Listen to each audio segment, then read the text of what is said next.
بسم الله الرحمن الرحيم. السلام عليكم ورحمة الله وبركاته.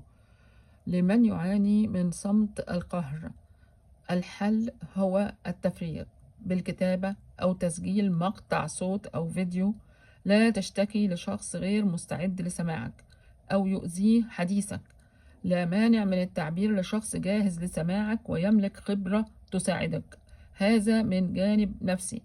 أما كمنهج حياة فالشكوى لله راحة وطمأنينة. ده موضوع مهم جدا، لأن في ناس كتيرة جدا اليومين دول ما حد، حتى الأولاد مع أهلهم وحاجات زي كده، محدش فاضي. طب نعمل إيه بقى إحنا؟ يعني الناس اللي عايزة يعني تخفف عن نفسها، فهو الحل جميل جدا اللي هو قايلينه هنا ده، إن أنت هتكتب أو هتسجل أو بالصوت أو بالصورة.